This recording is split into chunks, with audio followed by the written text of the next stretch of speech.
एक राजा के महल से, जहाँ बड़े बड़े विद्वान ब्राह्मणों की भोज की तैयारी चल रही थी, राजा भी स्वयं को बड़भागी समझ प्रसन्न हो रहा था कि उसके महल में आज उच्च कोटि के विद्वान और ब्राह्मण एक साथ भोज के लिए पधारे हैं। उधर रसोइये खुले आकाश में ब्राह्मणों के लिए भोज के लिए तरह तरह के पकवान और मिष्ठान बना रहे थे, जिसकी खुशबू पूरे महल में फैल रही थी। अचानक एक चील तेज रफ्तार से आसमान में उड़ती जा रही थी। उसके पंजे में एक जहरीला सांप दबा हुआ था, जो बार बार चील के नुकीले पंजों से बाहर निकलने का प्रयास करते हुए फुंकार रहा था। ऐसा कई बार करते हुए सांप के मुंह से जहर की कुछ बूंदें ठीक नीचे बन रहे खाने में जा गिरती हैं।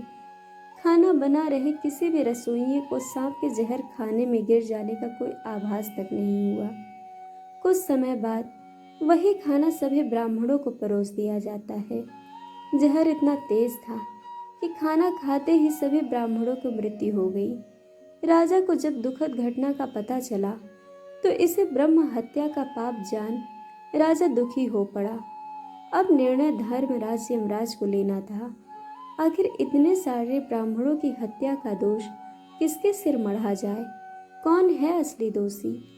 क्या उस राजा के सिर जिसने सभी ब्राह्मणों को भोज पर निमंत्रित किया, या फिर उस रसोइयों को जो ब्राह्मणों के लिए खाना बना रहे थे और जिन्हें ज्ञात ही नहीं था कि भोजन के पात्र में सांप का जहर गिर चुका है? यमराज ने विचार किया तो हत्या का दोष राजा और रसोइये में से किसी के भी हिस्से में नहीं जाता। अब बचे सांप और वो चील जो सांप को अपना भोजन बनाने के लिए इतनी मेहनत कर रही थी। यमराज की दृष्टि में वह भी दोषी नहीं थी। अब बचा वह जहरीला सांप जो चील के पंजे से बचने के लिए बार बार फुंकार रहा था। उसी फुंकार के साथ जहर की कुछ बूंदें सांप के मुंह से निकलकर खाने में जा गिरी और भोज पर आए ब्राह्मणों की मौत हो गई। तो क्या यमराज की दृष्टि में वह सांप ही असली दोषी है?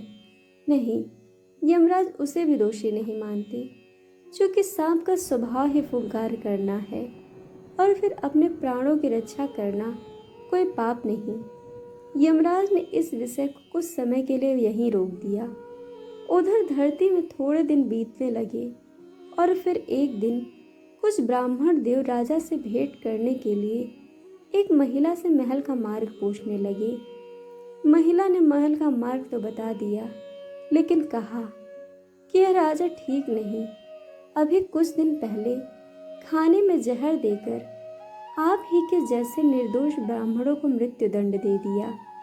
महिला के मुंह से ये बात निकलते ही यमराज ने निश्चय कर लिया कि इतने सारे निर्दोष ब्राह्मणों की हत्या का दोष इस महिला के भाग्य में जोड़ दिया जाए। महिला के भाग्य में ही क्यों, इस पूरे वृत्तांत में महिला का तो कोई लेना देना तक नहीं था। फिर महिला को ब्रह्म हत्या का दोष क्यों लगा? यह प्रश्न यमदूतों ने यमराज से किया। यमराज ने बताया कि जब कोई जानबूझकर पाप कर्म करता है तो उसे स्वार्थ सिद्ध होने का आनंद मिलता है, लेकिन निर्दोष ब्राह्मणों की हत्या से न तो राजा, न रसोइये, न ही चील, बस सांप ने स्वार्थ सिद्ध होने का आनंद लिया।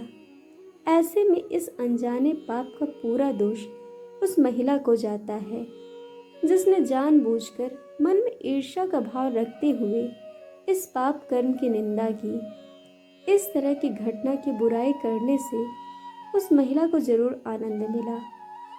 इस प्रकार यमराज ने उस समस्त पाप का दंड उस महिला के हिस्से जोड़ दिया। दोस्तों, आपको कहानी कैसी लगी या हमें कमेंट करके ज़रूर बताइएगा, और चैनल को सब्सक्राइब, वीडियो को लाइक शेयर करना बिल्कुल मत भूलिएगा। वीडियो देखने के लिए आप सभी का बहुत बहुत धन्यवाद। जल्द मिलेंगे एक और नई कहानी के साथ।